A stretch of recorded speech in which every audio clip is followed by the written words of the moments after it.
నేడు కూడా ఎవరైతే దేవుని చిత్తం జరిగిస్తారో, నేడు కూడా ఎవరైతే దేవుని పని చేస్తారో, దేవుని ఎడల ఇష్టం కలిగి ఉంటారో, దేవుని చిత్తం జరిగించాలని ఆశపడతారో వారు నిజంగానే దేవుని సేవకులు. వారు విశ్వాసులైనా కూడా దేవుని సేవకులే.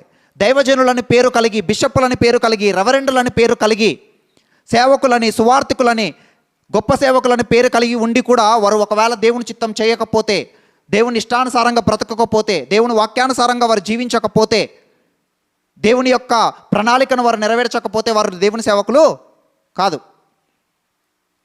కానీ ఎవరైతే దేవుని చిత్తాన్ని జరిగిస్తూ ఉంటారో, ఎవరైతే దేవుని పని జరిగిస్తూ ఉంటారో, ఎవరైతే దేవుని పని జరగాలని ఆశపడి ప్రార్థన చేస్తూ ఉంటారో వారు నిజంగానే దేవుని సేవకులు అవుతారు. హన్నాలో మనం ఆ విషయాన్ని మనము గమనించవచ్చు. ఆమె నిజంగానే దేవుని సేవకురాలు. ఏదో మాటల్లో చెప్పినంత మాత్రాన ఆమె సేవకురాలు అయిపోతుందని అంటే ఆమె మాటలను బట్టి చెప్పట్లేదు, కానీ ఆమె జీవితాన్ని బట్టి చెప్పొచ్చు ఏంటనంటే ఆమె నిజంగానే దేవునికి సేవకురాలు.